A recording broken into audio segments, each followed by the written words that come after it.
हरिओम. लाओत्सेचा ताओबोध. योगदास श्री जयगणेश जोशी यांचे प्रवचन. अहंकाराचा दबाव. तो काळ फार सुरेख होता. सुवर्णयुग होते ते.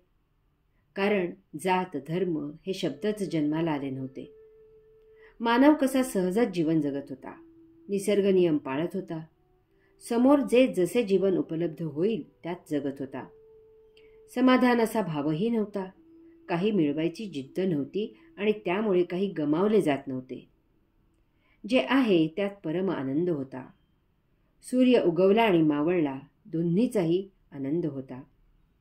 थंडी, ऊन, वारा, पाऊस या सर्वांचा आनंद घेतला जात होता. भूक लागली की समोर जे खायला उपलब्ध होते ते खाऊन पोट भरले जात होते. थोडक्यात जे जसे होते त्याचा सदा आनंद आणि आनंदच होता. वेद, उपनिषदे निसर्गाचा महिमा गात होती.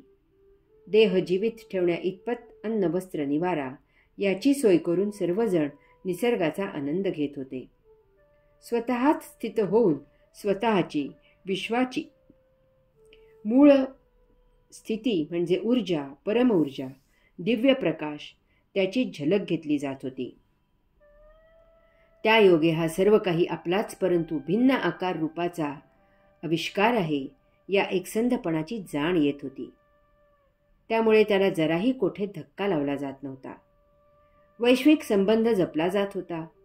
जसे देहाच्या कोणत्याही भागाला इजा म्हणजे संपूर्ण देहाला कळ येणे, तसेच विश्वातील कोणत्याही भागाला धक्का म्हणजे स्वतःलाच पीडा ही जाण होती.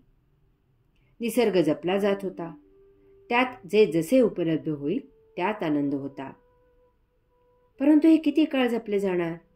केव्हा तरी देहधर्मासाठी एकाऐवजी अनेक पर्याय उपलब्ध आहेत हा भाव आला. त्यात कोणता पर्याय निवडावा ही भावना आली. त्यातले त्यात कमी वेळेत, कमी कष्टात आणि तरीही उत्तम कसे मिळेल ही बुद्धी आली. आणि नकळत मनाचा जन्म झाला. यामधून अमुकच तमुक प्रकारे मिळवण्याचा भाव म्हणजे जिद्द, ईर्ष्या आली. जो तसे मिळवतो त्याला श्रेष्ठत्वाची भावना आली आणि त्यामधून अहंकार जन्माला आला. एकाने जे मिळवले त्यापेक्षा जास्त चांगले मला कसे मिळेल हा अहंकार आला. त्यासाठी प्रयत्न केला गेला. जो यशस्वी झाला तो मोठा झाला. त्यामुळे बाकीचे आपोआप लहान झाले. अहंकाराच्या दबावामुळे भेद निर्माण झाला. असेच होत होत जास्त बुद्धीची, जास्त शक्तीची जाण आली आणि गट तयार झाले. बुद्धीची आणि त्यामुळे निर्बुद्धीची, शक्तीची आणि त्यामुळे अबलांची जात निर्माण झाली. दोघांच्याही गरजा पुरवणारे मतलबी दुतोंडे झाले. यापैकी काहीच न जमणारे सर्वांची सेवा करणारे पिचारे आले. श्रेष्ठ कनिष्ठ भाव आला. अहंकाराचा दबाव वाढला आणि आम्ही म्हणू तसेच केले पाहिजे असे सांगताना कसे केले पाहिजे याची शिस्त तयार केली गेली. पोथी आली, सोपस्कार आले, धर्म निर्माण झाला. न पाळणारे भ्रष्ट ठरले. राजरस्ता सोडून अनेक दुय्यम मार्ग निर्माण झाले. जो तो बुद्धीचे सांगू लागला. अहंकाराचा प्रभाव. लाओत्से सांगतो की जर मला तपश्चर्यापूर्तीने परमज्ञान प्राप्त झाले तर मी परम म्हणजे ताओ मार्ग अनुसरून दुय्यम मार्गावरून चालणे बंद करीन, टाळीन. परम मार्ग अनुसरणे वास्तवात सोपे आहे, तरीही लोक दुय्यम मार्ग पसंत करतात. लाओत्से सांगतो की वास्तवात निसर्गाप्रमाणे जीवन जगणे फार सोपे आणि सोयीचे आहे. उदाहरणार्थ, देहाच्या संवर्धनासाठी भूक भागवणे हा जर हेतू आहे तर ती भागेल असे अन्न पोटात गेले की काम भागले. तसे अन्न मिळवणे सोपे आहे आणि ते सर्वांना पुरून उरेल इतके भरपूर उपलब्धही आहे. त्यात आवड निवड करून चवीढवीने कशासाठी खायला पाहिजे? देहाचे संरक्षण हा जर हेतू आहे तर त्यासाठी वस्त्र आणि निवारा मिळवणे सहज शक्य आहे. ते फार सोपे आहे आणि ते निसर्गात भरपूर उपलब्धही आहे. त्यासाठी रंगसंगती आणि भिन्न आकार विकार यांची काय गरज आहे?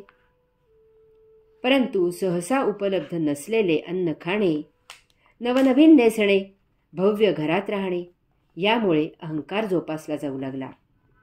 त्यात श्रेष्ठत्व आणि प्रतिष्ठा जपली जाऊ लागली.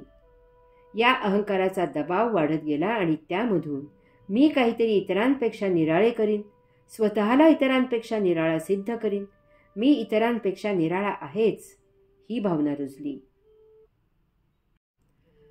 जे सरळसोट मार्गाने सहजच उपलब्ध होऊन गरज भागत होती, तेच इतरांपेक्षा निराळ्या किंवा वाकड्या तिकड्या मार्गाने मिळवून आपण कसे निराळे आहोत हे सिद्ध करण्यात अहंकार सुखावू लागला. एक एक पायरी सरळ जिना उतरण्यापेक्षा उड्या मारत त्यांच्या कठड्यावरून घसरून किंवा सरळ खाली उडी मारण्यात अहंकार जपला जाऊ लागला. त्यामुळे प्रत्येकाने भिन्न मार्ग दाखवायला सुरुवात केली. आता मुक्कामावर पोहोचण्यापेक्षा कसा पोहोचतो याला महत्त्व आले. एक वेळ पोहोचलो नाही तरी चालेल, परंतु जेव्हा पोहोचेन तेव्हा इतरांपेक्षा निराळ्या मार्गाने पोहोचेन ही जिद्द आली. यात अहंकार सुखावला. विश्वविक्रमवीरांची यादी पहा आणि जरा शांत बसून विचार करा. यात विक्षिप्तपणाच तुम्हाला जास्त आढळून येईल. नित्यकर्म करताना विक्रम सहज घडला पाहिजे, झाला पाहिजे. तो करायचा नसतो. येथे मी इतरांपेक्षा निराळा कसा याचीच स्पर्धा लागली आहे. त्यामुळे विश्वविक्रम करण्यासाठी श्रम घेतले जात आहेत. कर्म गतसंचितावर अवलंबून आहे. ते कोणाच्या हाती नाही. ते गतजन्मातच ठरलेले आहे. याचा पोच नष्ट झाला आहे. यात औपचारिकपणा, दांभिकता याने कळस गाठला आहे. लायकीपेक्षा जातीपातीचे राजकारण केले जाते. आरक्षणाच्या नावाखाली काही दिवसांनी बिगर आरक्षण असलेले कोणीच उरणार नाहीत. भारतरत्न आळीपाळीने एकमेकाला दिले जाईल. यातून परमात्म्याचीही सुटका नाही. त्याला प्राप्त करायला प्रत्येकजण भिन्न सोपस्कार निर्माण करत आहे. कारण मग आमची प्रतिष्ठा ती काय? हरि ओम.